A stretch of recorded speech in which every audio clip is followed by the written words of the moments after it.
10e cours sur l'œuvre et la personne du Saint-Esprit. Alors aujourd'hui, on va aborder un sujet à propos du Saint-Esprit et de Jésus. Comment en fait Jésus, dans son ministère, a pu voir l'action régulière du Saint-Esprit dans sa vie, dans son ministère terrestre. Alors on va s'intéresser à un certain nombre de choses qui peut-être certains vont vous surprendre, d'autres vous en avez une certaine connaissance. On va se poser d'abord la question, je vous rappelle que notez que Jésus avait deux missions principales sur la terre. Jésus avait deux missions principales sur la terre. C'était faire connaître le Père Céleste, deux missions principales sur la terre, faire connaître le Père Céleste en enseignant, faire connaître le Père Céleste en enseignant, en prêchant, en faisant des guérisons, des miracles, des délivrances, en pourvoyant surnaturellement, donc au travers bien sûr de miracles, en pourvoyant surnaturellement à certains besoins. Ça, c'était numéro 1, c'est ce pourquoi Jésus est venu sur la terre d'abord. Et numéro 2, bien sûr, c'est faire son œuvre de rédemption. Numéro 2, faire son œuvre de rédemption. Alors, on va voir quelque chose d'important dans la vie de Christ et on va voir un petit peu comment Jésus fonctionnait avec l'aide du Saint-Esprit. Parce qu'on va voir que Christ lui-même n'a rien fait, je dis bien rien fait, sans dépendre du Saint-Esprit dans sa vie. Donc c'est très important à comprendre ce principe parce que quand vous lisez les évangiles, on peut se dire, c'était Jésus. Donc comme c'était Jésus, il est Dieu, Dieu est là, donc Dieu fait tout ce qu'il veut, il le fait comme il veut, il est dirigé à tout moment comme il veut, et puis il fait tous les miracles, toutes les guérisons, etc., comme il le veut. Et en fait, c'est faux. Comme nous allons le voir, le ministère de Jésus va avoir un démarrage. Regardons ensemble d'abord dans Luc, chapitre 3, verset 23. Luc 3, 23. Et quand vous lisez les évangiles, c'est très intéressant d'avoir cette perspective nouvelle, parce qu'aujourd'hui, vu la connaissance que vous avez de la parole et qui commence à ne pas être moindre, c'est le moins qu'on puisse dire, vous devez être capable de relire les évangiles sous un autre angle. Je vous rappelle qu'il y a plusieurs façons de lire les évangiles. Quand on lit les évangiles, qu'on n'est pas sauvé, on découvre qui? On découvre un Jésus qui est là, qui agit dans la vie des hommes, et puis à la fin qui meurt et qui ressuscite. C'est le sauveur. Et moi je ne suis pas sauvé. Et pourtant il a l'air d'être bon dans tout ce qu'il est dit dans les évangiles, on voit sa bonté, son amour, etc. C'est une occasion de se convertir. Maintenant, quand on est sauvé, et quand on a une certaine maturité, il est très intéressant de voir comment le Saint-Esprit agissait dans la vie de Christ. C'est vraiment très, très, très intéressant. La première remarque qu'on va faire, donc, c'est dans Luc, chapitre 3, au verset 23. Il est dit, Jésus avait environ 30 ans lorsqu'il commença son ministère. Il était, comme on le pensait, fils de Joseph, fils d'Élie, etc., etc., etc. Donc Jésus commence son ministère à 30 ans. Ok. Une deuxième petite remarque. Regardons dans Jean chapitre 2. Jean chapitre 2, on va parcourir pas mal de versets bibliques. Jean chapitre 2 au verset 11. Ce miracle étonnant de l'eau changée en vin. Étonnant parce que il n'y avait pas un besoin extraordinaire. Étonnant sur deux points, nous savons l'autre point, mais le premier point, c'est un peu étonnant. La façon dont Jésus va faire ça, il est dans une fête, dans un mariage, et d'un seul coup, il pourvoit parce qu'il n'y a pas assez de vin. Donc, ce n'était pas un miracle, dirions-nous, indispensable. C'est vrai que c'était une petite crise pour un mariage, ne pas avoir assez à boire, mais enfin quand même. Alors, il est dit au verset 11, après avoir changé donc l'eau en vin, tel fut à Cana en Galilée le commencement, regardez bien cela, le commencement des miracles que fit Jésus. Le commencement des miracles que fit Jésus. Donc c'est clair qu'il y a eu un commencement dans le ministère de Christ à propos donc des miracles, à propos des guérisons. Donc c'est la question qu'on se pose. Il y a eu un début, d'accord, où est ce début? Qu'est-ce qui caractérise le début du ministère de Christ? On sait que Jésus commence son ministère à 30 ans, et donc, une fois qu'il commence son ministère, il y a un premier miracle qui est fait, c'est l'eau changée en vin, puis après, il y a toute une succession de miracles, et il y a toute une spirale de surnaturel qui environne le ministère de Christ. Et avant 30 ans, que s'est-il passé? Qu'est-ce que la Bible nous révèle? Bien, avant 30 ans, on a quelques récits, il faut être clair, dans les évangiles, mais en aucun cas, on voit Jésus faire des miracles. Jésus ne fait strictement aucun miracle, aucune guérison, n'exerce aucun ministère public avant l'âge de 30 ans. Alors, qu'est-ce qui a déclenché le fait que d'un seul coup, on ne reconnaisse plus Jésus? Parce que même sa famille ne le reconnaît plus. Quel est l'événement qui a fait que Christ, Dieu le Fils, en chair, ne fasse rien jusqu'à l'âge de 30 ans? Donc 30 ans, c'est déjà l'âge adulte bien mûr, entre guillemets. Si on avait dit 18 ans, 20 ans, on aurait peut-être pu comprendre, mais jusqu'à 30 ans. Bon, il faut quand même savoir que cet âge de 30 ans est très particulier pour les Juifs. À 30 ans, un Juif est considéré comme tout à fait responsable à 100% à part entière.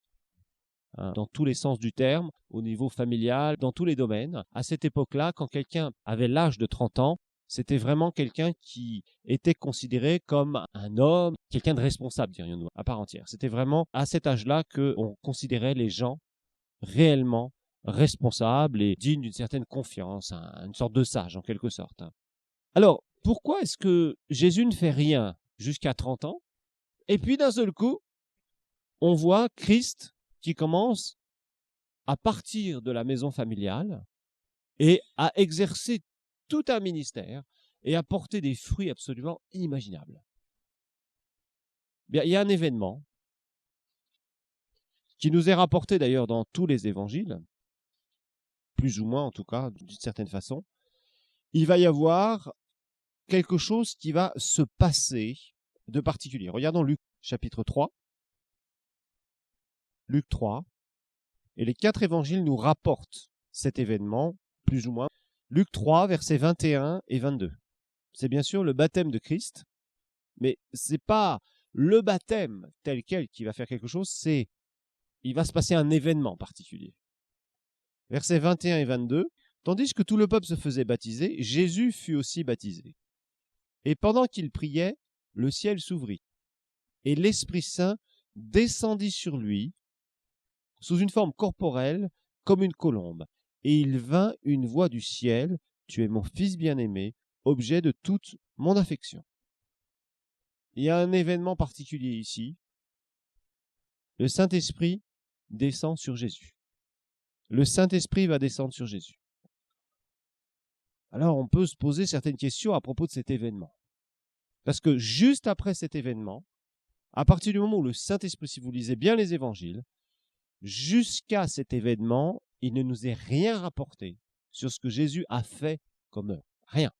Strictement rien.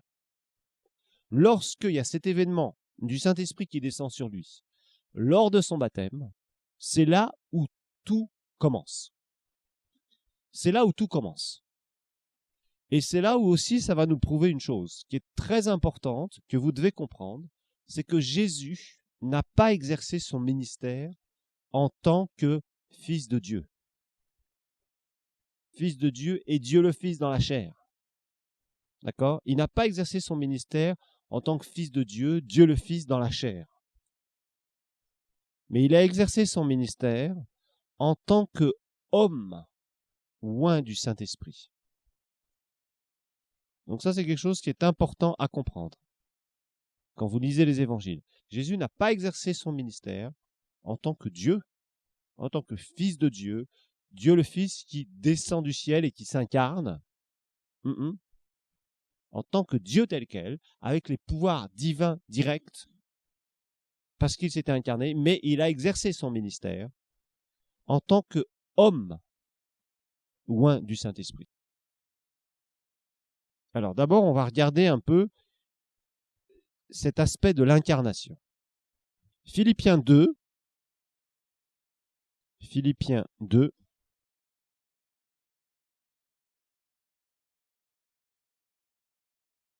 On est dans l'aspect donc de l'incarnation. Philippiens chapitre 2. On va commenter ces versets. Philippiens 2 à partir du verset 7. On va lire un peu plus haut, mais c'est à partir du verset 7 qu'on va vraiment commenter. Ayez en vous les sentiments qui étaient en Jésus-Christ. Lui, dont la condition était celle de Dieu, il n'a pas estimé comme une proie à arracher d'être égal avec Dieu. Mais il s'est dépouillé lui-même en prenant la condition d'esclave, de serviteur, en devenant semblable aux hommes. Après s'être trouvé dans la situation d'un homme, il s'est humilié lui-même en devenant obéissant jusqu'à la mort sur la croix. C'est pourquoi Dieu l'a souverainement élevé et lui a donné le nom qui est au-dessus de tout nom. Alors, il y a plusieurs termes ici qui sont importants et que nous devons étudier. D'abord, verset 7, il est dit dépouiller. Littéralement, ça veut dire vider lui-même. Il s'est vidé lui-même de sa gloire visible. Il s'est déshabillé lui-même, entre guillemets, de sa gloire visible.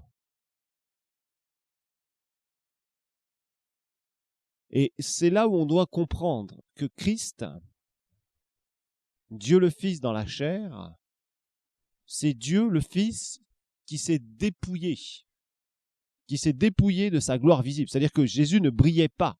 Quand il est arrivé sur la terre, quand il s'est incarné, Jésus ne brillait pas. Les gens ne voyaient pas une lumière quand ils regardaient Jésus, mais ils voyaient un homme. Ils voyaient un homme. Et il n'est pas dit dans ce passage que Jésus s'est dépouillé de ses attributs divins. D'accord ? Il s'est limité dans ses attributs divins. Ça ne veut pas dire qu'il s'est dépouillé de ses attributs divins. C'est-à-dire, les attributs divins, rappelez-vous, omniprésence, omnipotence, omniscience. Mais il s'est limité. Le fait que Dieu le Fils s'incarne a fait qu'il s'est limité volontairement dans ses attributs divins. Pour un temps. Mais il a toujours été Dieu. Il était Dieu quand il était incarné et il sera toujours Dieu. D'accord ? Là aussi, c'est une chose qu'il faut bien qu'on comprenne. Dieu le Fils, avant son incarnation, était Dieu. Dieu le Fils, pendant son incarnation, a toujours été Dieu. Parce qu'il y a certains qui ont essayé de faire des choses concernant cette théologie, entre guillemets, en essayant de dire que Jésus sur la terre, donc, c'était plus Dieu. Non, il était toujours Dieu quand il était sur la terre. Et après, bien sûr, quand il est retourné à la droite du Père, il a toujours été Dieu et il sera toujours Dieu, d'éternité en éternité. Par contre, cette période d'incarnation a fait que Dieu le Fils, choisissant d'entrer dans une chair, a limité ses attributs divins pour un temps et il les a retrouvés après. Pourquoi il a limité ses attributs divins ? Regardons ensemble. Par exemple, Jésus n'était plus, en tant que Dieu le Fils dans la chair, il n'était plus omniprésent. Vous êtes d'accord ? Il était sur un point du globe, en Israël. Omniscient, c'est la même chose. Pour un temps, il a dépendu absolument de la voix du Saint-Esprit. Omnipotent, c'est la même chose. Il dépendait de l'onction du Saint-Esprit sur lui. Ce qui veut dire clairement que Jésus n'a pas exercé son ministère en tant que Dieu. En tant que Dieu. Et d'ailleurs, dans Jean 14, il va nous donner un verset, il va nous dire une parole qui est à la fois étonnante et, il faut le dire, un peu difficile à interpréter. Il y en a certains qui ont interprété d'une certaine façon. On peut être plus ou moins d'accord avec ce genre d'interprétation.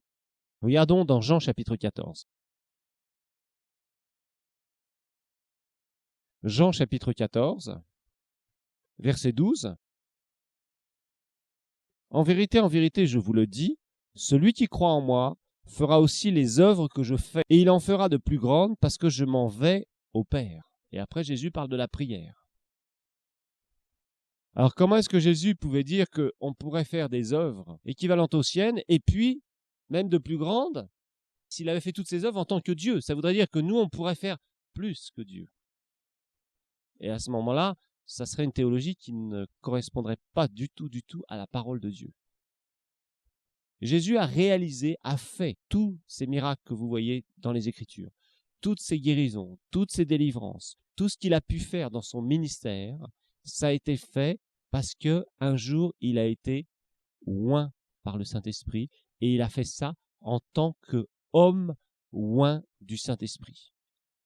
Alors, sur la terre, notez bien ça, sur la terre, Jésus était à la fois 100% Dieu, Jésus était à la fois 100% Dieu avec des attributs divins réduits,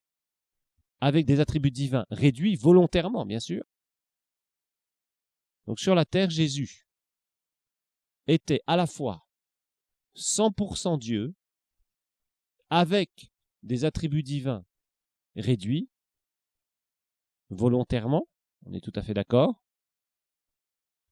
pour un temps, bien sûr, comme on l'a vu tout à l'heure, mais aussi 100% homme. 100% homme.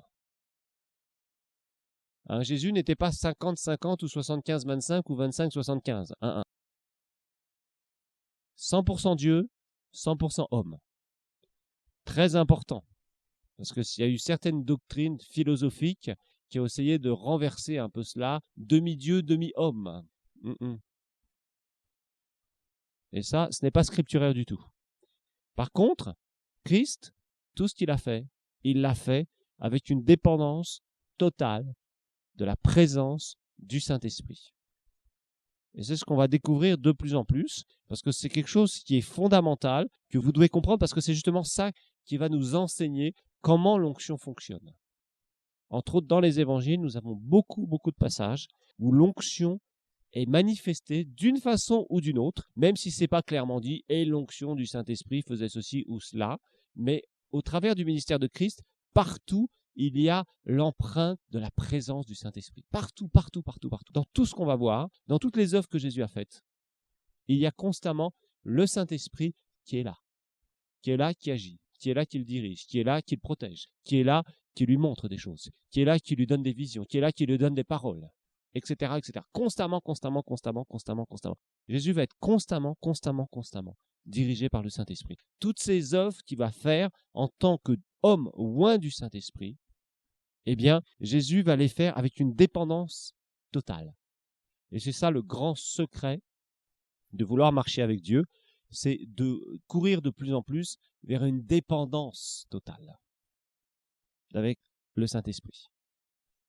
Et c'est ça qui fait le grand secret de ministère qui fonctionne très fortement dans le Seigneur. Il n'y a pas d'autre secret entre guillemets, c'est cette dépendance d'avec le Saint-Esprit. Alors regardons maintenant ce que Jésus va déclarer à propos justement du début de son ministère. Donc on est toujours dans Luc, Luc nous enseigne beaucoup là-dessus.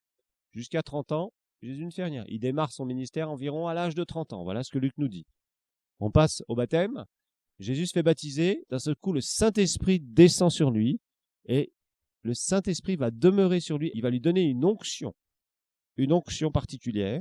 Et Jésus, donc va être tenté, chapitre 4. Et après, verset 14. Après cette tentation, après ce temps dans le désert, ce temps vraiment de mise à part, dans le désert, verset 14, il est dit « Jésus retourna en Galilée avec la puissance du Saint-Esprit. » D'un seul coup, tout change. Dans les évangiles, c'est clair. Vous lisez le début des évangiles, Jésus reçoit l'onction, et d'un seul coup, tout change. Tout change. Tout change. D'un seul coup, des foules sont autour de lui parce que l'onction va attirer.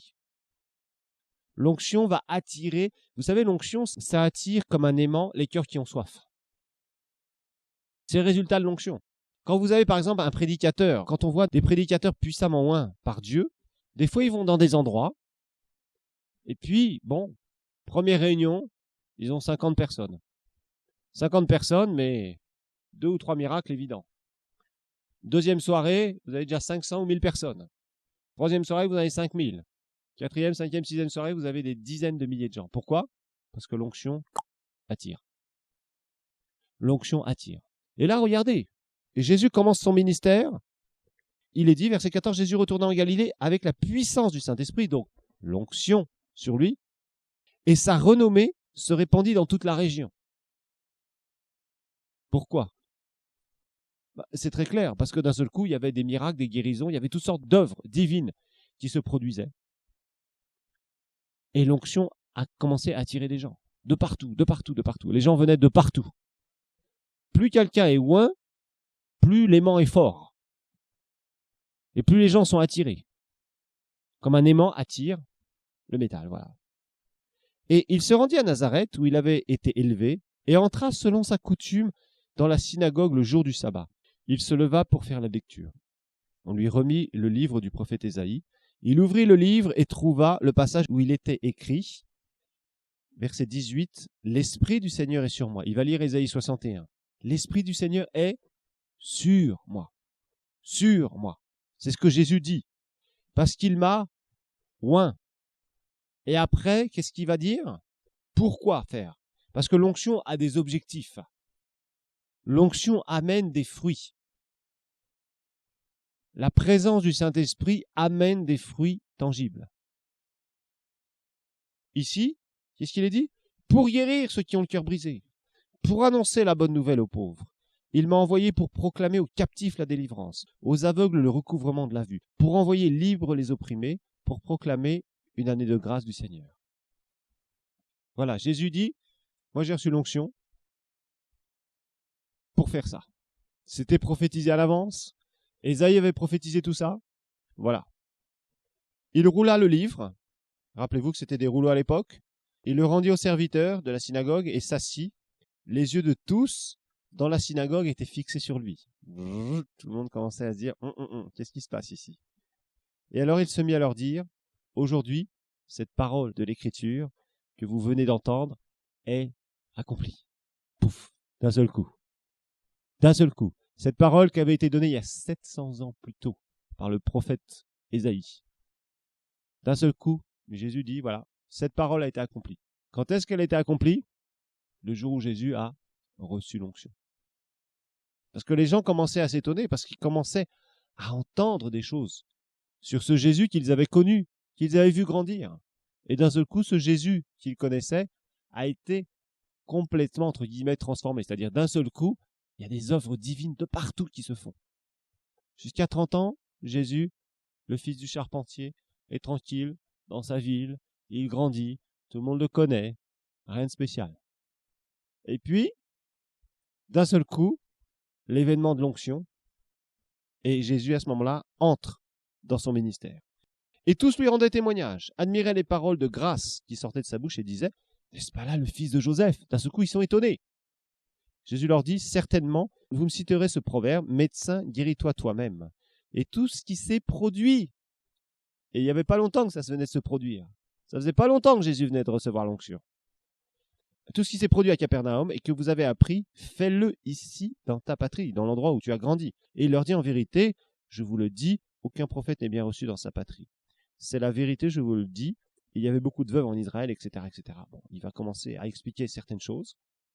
Mais on voit ici que Jésus, d'un seul coup, partout, dans les Écritures, à partir de ce moment-là, regardez, verset 37, et sa renommée se répandait dans toute la région, etc., etc. Partout, si vous continuez à lire les évangiles, d'un seul coup, on voit un changement radical. Le Saint-Esprit est venu sur Jésus, et d'un seul coup, il y a un changement radical. Il se met à entrer dans le ministère, le pourquoi le Père lui avait demandé de s'incarner. Dans son appel, il rentre dans l'appel qui était prévu pour lui, et pendant 3 ans et demi, frères et sœurs, il va y avoir des choses absolument phénoménales qui vont se passer. Phénoménales. La Bible nous dira qu'il a été de ville en ville, dans toutes les villes et tous les villages d'Israël, sans exception. Jésus a été partout. Et il a prêché, il a enseigné le royaume, il a fait des guérisons, il a fait des miracles, il a opéré des délivrances, etc., etc. Partout, partout, partout, partout. Bien sûr, il y a des endroits où il y a eu beaucoup de succès, des endroits où il y a eu beaucoup moins de succès. Alors maintenant qu'on a vu un peu ces généralités, regardons ensemble un verset qu'on avait déjà vu mais qu'on va revoir dans Jean chapitre 3, à propos de l'onction sur la vie de Jésus. 3,34. 3,34.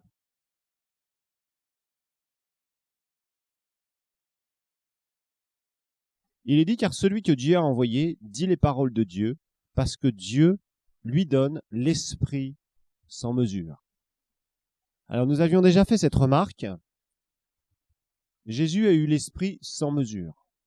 Alors certains se sont posé des questions en se disant, mais pourquoi est-ce que Jésus a-t-il eu l'esprit sans mesure alors que nous avons des mesures de l'esprit? C'est très clair.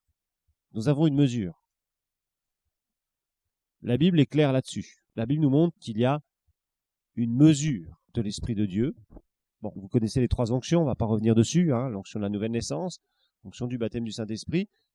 Ces 2 onctions, la première c'est pour entrer dans le royaume, la deuxième c'est pour apprendre à vivre dans la présence de Dieu, d'ailleurs on va en parler un peu plus à la suite du cours, et la troisième nous savons que c'est l'onction du ministère. Mais l'onction du ministère nous est donnée avec mesure. Ça c'est très clair. Personne n'a tous les ministères et a une onction sans mesure. Ça, c'est clair. Dans l'histoire de l'Église, il y a eu des gens qui ont eu de puissants ministères, mais ils n'ont jamais eu une onction sans mesure. Alors, pourquoi est-ce que Jésus avait l'onction sans mesure et que nous avons une onction avec mesure? C'est assez simple à voir. Il faut savoir une chose, c'est que quand l'onction est sur quelqu'un, c'est comme si il était sous un potentiel électrique. C'est-à-dire que d'un seul coup, il est chargé d'électricité divine. Il y a un prédicateur du siècle dernier qui disait que, en fait, la puissance aujourd'hui, s'il avait découvert l'électricité, on pourrait vraiment dire que dans le naturel, la puissance qui circule, c'est l'électricité qui circule. Au travers de l'énergie électrique, on arrive à faire beaucoup de choses, à produire des choses, etc., etc., etc. Et dans le surnaturel, l'électricité, entre guillemets, la puissance, c'est l'onction de Dieu. C'est ce qui permet une transmission de ce que Dieu veut faire, des œuvres de Dieu, vers l'humanité. Et ce frère faisait cette remarque, et je vous l'ai dit à plusieurs reprises, je suis persuadé que si les écrivains du Nouveau Testament étaient venus à notre époque, il est clair qu'ils auraient pris comme image l'électricité. Parce que franchement, l'électricité, c'est quelque chose qui est extrêmement, les lois de l'électricité sont très intéressantes à étudier pour nous enseigner des choses sur l'onction.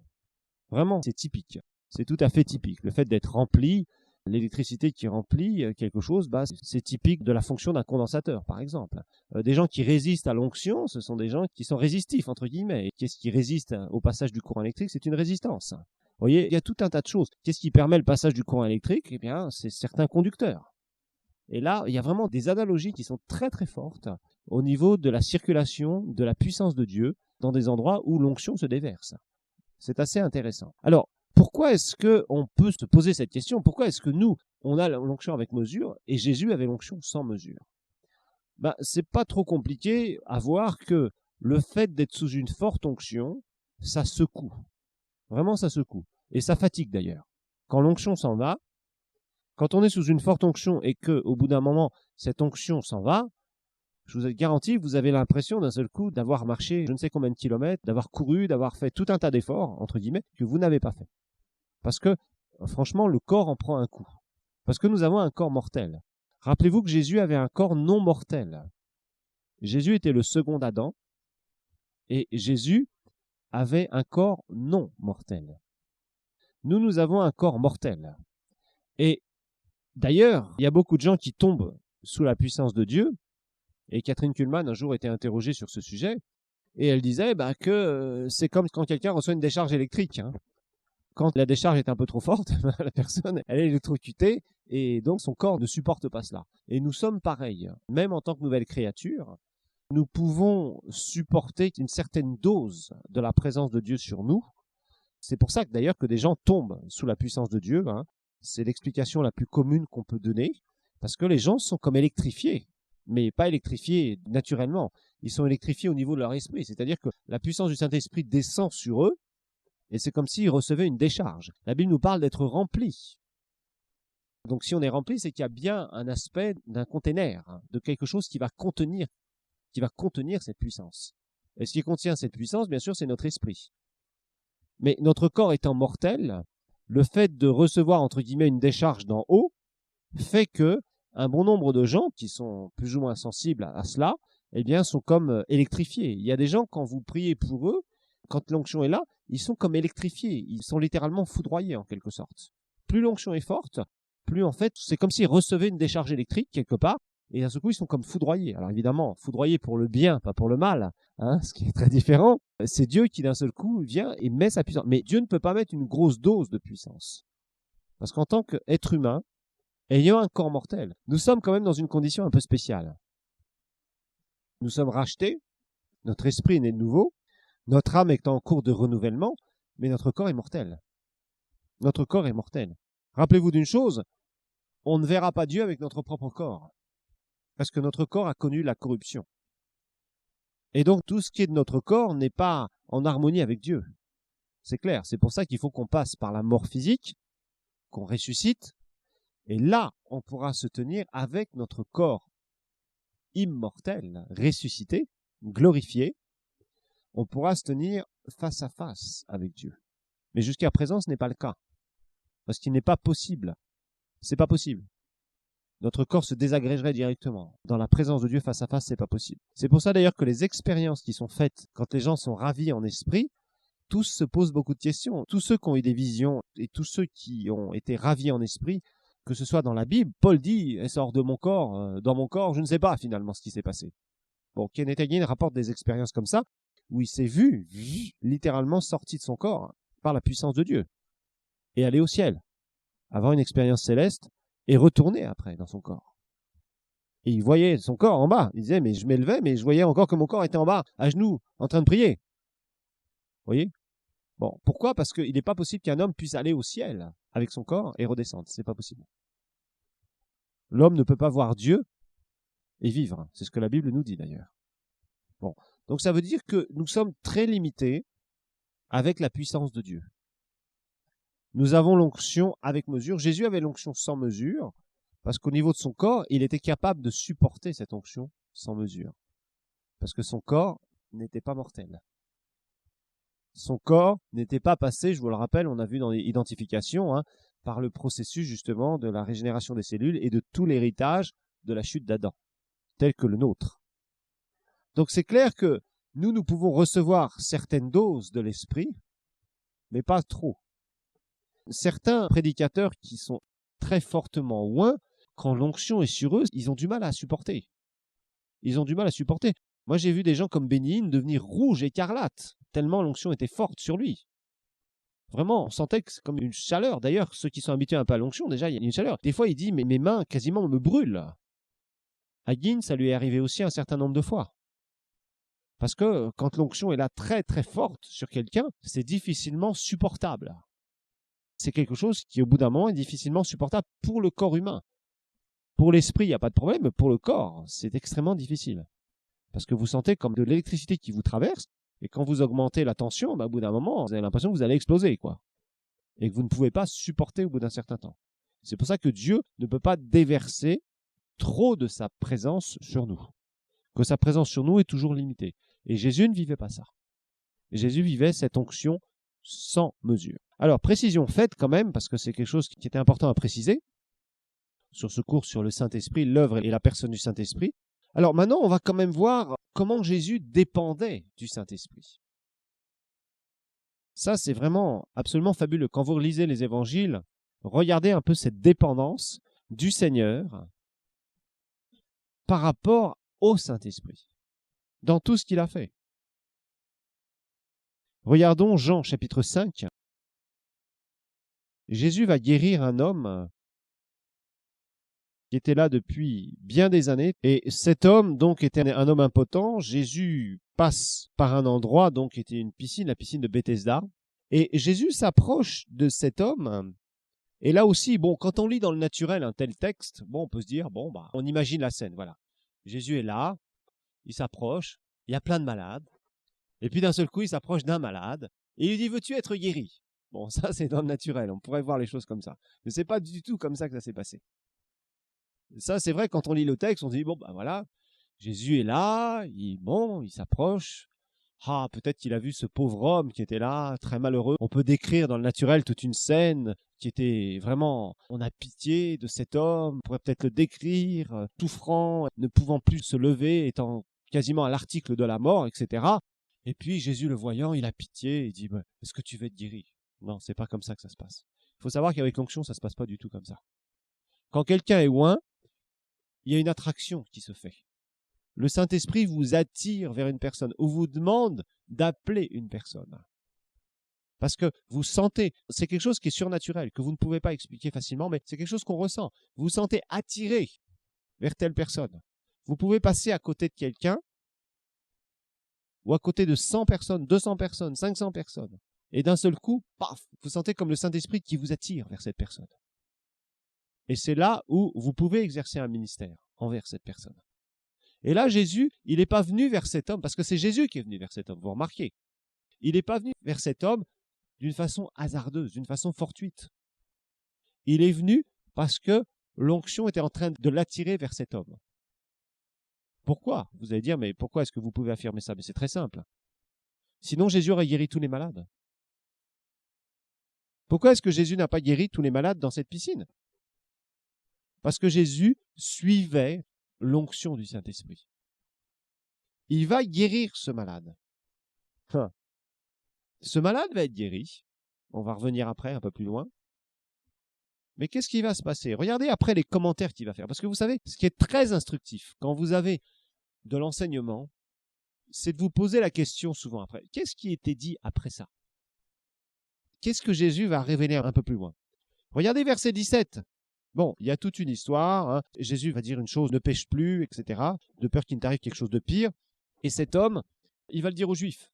Il va le dire aux gens religieux. Et les Juifs cherchaient Jésus, hein, nous dit le verset 16. C'est pourquoi les Juifs poursuivaient Jésus, parce qu'il faisait cela pendant le sabbat. Mais Jésus leur répondit. Donc, à la suite de cet événement. Donc là, les réponses que Jésus va donner, ça va être à la suite de cette guérison. Rappelez-vous, on est dans un endroit, il y a plein de malades. D'un seul coup, Jésus va être attiré par un seul malade. Il va lui donner une seule parole. Cet homme n'avait absolument aucune foi. Nous l'avions remarqué dans les dons spirituels, je vous le rappelle. Et qu'est-ce qui va se passer? Cet homme va être entièrement guéri. À la suite de ça, les Juifs jaloux commencent à faire des pressions sur Jésus. Et Jésus va répondre par rapport à ce miracle. Qu'est-ce que Jésus va dire? Jésus leur répondit, mon Père agit, ou mon Père travaille, mon Père œuvre jusqu'à présent, et moi aussi je travaille, j'œuvre. Parce que mon Père agit, alors moi aussi j'œuvre. Rappelez-vous, dépendance totale, Trinité. À cause de cela, les Juifs cherchaient encore plus à le faire mourir, non seulement parce qu'il violait le sabbat, mais parce qu'il disait que Dieu était son propre Père, se faisant ainsi lui-même égal à Dieu. Jésus leur répondit donc, regardez bien, en vérité, je vous le dis, le Fils ne peut rien faire de lui-même, mais seulement ce qu'il voit, vision, faire au Père. Et tout ce que le Père fait, le Fils aussi le fait également. Car le Père aime le Fils et lui montre tout ce qu'il fait. Montrer, voir. Il lui montrera des œuvres plus grandes que celles-ci, afin que vous soyez dans l'étonnement. Donc Jésus, c'est clair. Rappelez-vous d'une chose, Jésus était prophète, hein, soit dit en passant, parce qu'on oublie souvent cet aspect prophétique, de ministère de prophète que Jésus avait. Rappelez-vous de ce qu'est un prophète. Un prophète reçoit des visions, reçoit des révélations, on est d'accord. Surtout quand vous avez l'esprit sans mesure. Hein. Encore plus. Donc Jésus, dans ce passage, nous dit quoi? Finalement, cet homme qu'il a été guérir, apparemment, il avait reçu une vision avant. C'est très clair. Il avait reçu une vision. Parce que Jésus dit, mon Père agit, moi aussi j'agis. Tout ce que je vois faire au Père, le Fils le fait. J'obéis. Ça me fait penser à certains témoignages de William Branham, qui était prophète aussi, avant qu'il dévie malheureusement. Il y a eu des témoignages percutants dans la vie de Branham, en tant que prophète. Je vous le dis et je vous le rappelle, après, pendant une période, il a complètement dévié, enseignant des trucs bizarres. Je vous avais expliqué plus ou moins pourquoi. Là, on va prendre la bonne période, la période où vraiment il fonctionnait en étant dépendant du Saint-Esprit. Il lui arrivait bien des fois, et en particulier, un jour, il avait vu un garçon ressuscité. Il avait eu en vision. Et cet homme, souvent, recevait des visions parce qu'il était prophète, et c'est un des fonctionnements du vrai prophète de Dieu, il recevait des visions particulières sur des cas qui allaient se produire. Et un jour, en particulier sur un enfant qu'il a vu d'ailleurs ressuscité, qui a été accidenté et qui est mort à la suite d'un accident de voiture dans un pays européen, dans le nord de l'Europe, un pays scandinave, Branham avait vu cet enfant. Il avait eu cette vision et il avait donné le témoignage partout aux États-Unis. Il avait dit, voilà ce que j'ai vu et voilà ce qui va se passer. Et ça s'est réellement passé. Un jour, il est arrivé dans cet endroit, il ne savait pas où c'était. Et d'un seul coup, ils étaient en train de conduire et un peu plus loin, les voitures se sont arrêtées et Branham a demandé mais qu'est-ce qui se passe? Et en fait, on lui a dit tiens, apparemment il y a eu un accident, je vais voir, attendez frère Branham, etc. Ils sont descendus, ils ont été voir, etc. Et d'un seul coup, il s'est retrouvé dans la vision. Et quand il s'est retrouvé dans la vision, il a dit voilà, ça c'est exactement ce que j'avais vu. X temps auparavant. Bon, donc vous faites pas d'illusions. Jésus dans son ministère, même si c'est pas dit ouvertement. Pourquoi c'est pas dit ouvertement? Pourquoi on doit le découvrir petit à petit? Parce que ça serait trop fort pour des gens qui liraient les évangiles comme ça. Ça serait trop fort pour eux. Nous, on peut le comprendre parce qu'on a de l'enseignement sur les dons spirituels. On a de l'enseignement sur les ministères. Donc ça nous est assez facile. Lorsque Jésus fait ce miracle, il a reçu des choses du Saint-Esprit avant. Dans ce miracle de la piscine de Bethesda, c'est pas Jésus de son initiative qui a été faire ce miracle. Il avait reçu une vision, c'est très clair, avant. Ensuite, quand il a été dans cet endroit, d'un seul coup, il y a eu attraction surnaturelle de par le Saint-Esprit. Et Jésus lui a dit une simple parole, et cet homme a vécu un puissant miracle. Vous voyez, déjà, on voit cette dépendance totale. Jésus dit ici, en fait, je dépends totalement de ce que le Père me montre. Si je ne vois pas quelque chose, si je n'ai pas une direction, je ne peux rien faire. Ça veut dire de ma propre initiative, je ne peux rien faire. Je ne peux rien faire de divin si c'est moi qui essaye d'initier. Donc, dépendance. Une dépendance totale. Regardons ensemble 5, verset 30. 5, verset 30. Jésus dira, « Moi, je ne peux rien faire par moi-même. Selon ce que j'entends où ça? Dans le monde de l'esprit, je juge, je discerne. Et mon discernement est juste, parce que je ne cherche pas ma volonté, mais la volonté de celui qui m'a envoyé. » Voilà les deux grandes clés du fonctionnement du ministère de Christ. Ce que je dois faire au Père, je le fais également. Ce que j'entends, je le fais, j'exécute. Je discerne. Je discerne si ça vient du Saint-Esprit ou pas. Et à partir de ce moment-là, comme je suis mort à ma volonté, la grande clé ici, je suis mort à vouloir faire les choses par moi-même, alors je peux être utilisé par le Père. Je peux suivre les directives du Saint-Esprit et j'atteins le succès à ce moment-là. Et c'est pour ça que Jésus a eu 100% de succès dans son ministère. Parce qu'il dépendait du Saint-Esprit en refusant de faire sa volonté. Un des gros drames que nous avons chez beaucoup de gens aujourd'hui qui veulent faire leur propre volonté. Et il suffit qu'ils aient été utilisés par Dieu quelquefois, d'un seul coup, ils essaient de marcher dans des méthodes et ils essayent de faire leur propre volonté, c'est là où ils se trompent. C'est là où on fait des erreurs. Alors au début, ça peut être par ignorance, et après, ça peut être aussi par manipulation, malheureusement. Il faut le dire. Donc on voit ici vraiment Christ avoir cette dépendance. Alors, dans plein de domaines, plein de choses que Jésus va faire, il y a cette dépendance du Saint-Esprit. Alors, on peut regarder, j'ai pris quelques exemples, mais on pourrait prendre tout ce que Jésus a fait et mettre derrière, expliquer derrière qu'est-ce qui se passe. Par exemple, Jésus va discerner les cœurs par le Saint-Esprit. Regardez dans Marc 2, discernement des cœurs. Il y a plein de passages à propos de ça. Il savait ce qu'il y avait dans le cœur de l'homme, il ne se fiait pas à leurs paroles, etc., etc. Les foules, je vous rappelle que Jésus était entouré par 3 types de foules. Les plus proches de Jésus qui avaient vraiment soif, ceux qui recevaient de la part du Seigneur, et puis les curieux. Et les curieux. Les curieux, eux, ne recevaient jamais rien. Ils étaient là pour le spectacle. Quand il n'y avait pas de spectacle, ça ne les intéressait pas. On en voit beaucoup aujourd'hui, des gens qui sont curieux, qui viennent dans les églises, dans les séminaires, dans les croisades d'évangélisation, mais ils ne reçoivent jamais rien, ces gens-là. Simplement des curieux. Marc 2, c'est le paralytique qui est guéri, qu'on va descendre sur un lit.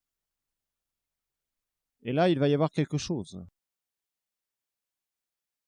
Verset 5, Jésus voyant leur foi, les 4 qui descendent ce paralytique par le toit, dit au paralytique, « Mon enfant, tes péchés te sont pardonnés. » Il y avait là quelques scribes qui étaient assis et qui raisonnaient en eux-mêmes, dans leur cœur.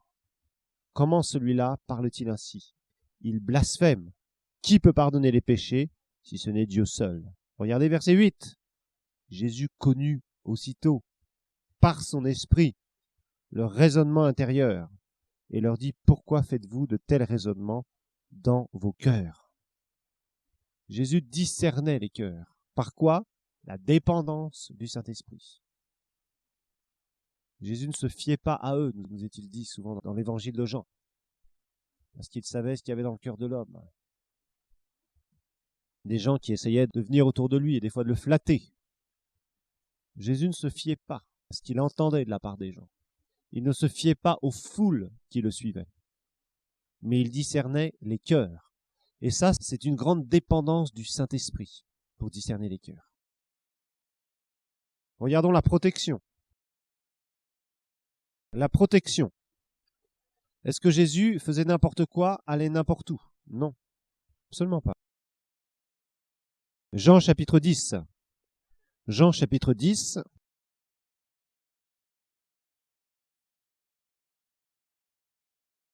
Là encore, les esprits religieux étaient très échauffés.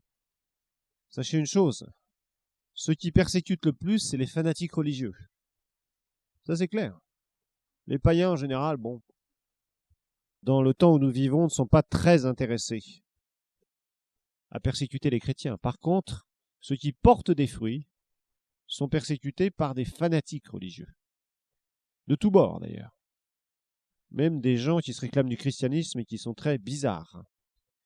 Il y en a qui sont bizarres. Alors, sur Internet, des fois, on lit des choses absolument étonnantes qui viennent de prédicateurs, qui critiquent ouvertement des prédicateurs gravement, en essayant de prendre n'importe quelle parole, en dénonçant des gens qui sont loin. Gravement, très gravement. C'est extrêmement sale, ce genre de choses. Alors, Jésus va se retrouver devant beaucoup de pression. Que la Bible nous dit clairement que ceux qui veulent vivre pieusement en Jésus-Christ seront persécutés, ils ne seront pas caressés. Ils sont persécutés. Et Jésus était persécuté, violemment persécuté. Et sachez qu'au travers des persécutions, il y a toujours des esprits mauvais qui travaillent au travers des gens. Ça, c'est très clair. Je ne vois pas pourquoi quelqu'un en voudrait à quelqu'un d'autre parce qu'il fait des bonnes œuvres, qu'il fait des œuvres divines. Il n'y a aucune raison normale, aucune raison naturelle. La persécution n'est pas quelque chose de naturel. C'est quelque chose de surnaturel, diaboliquement parlant, bien sûr. Alors, regardons ensemble verset 37. « Si je ne fais pas les œuvres de mon Père, vous ne croyez pas. Mais si je les fais quand même, vous ne croirez point. Croyez à ces œuvres, afin de savoir et de reconnaître que le Père est en moi et que moi je suis dans le Père. » Ils cherchèrent encore à l'arrêter, mais il s'échappa de leurs mains. Jésus s'en alla de nouveau au Jourdain, à l'endroit où Jean avait d'abord baptisé, puis il y demeura, etc., etc. Donc Jésus ici va s'échapper. Ok. 12,36. 12,36.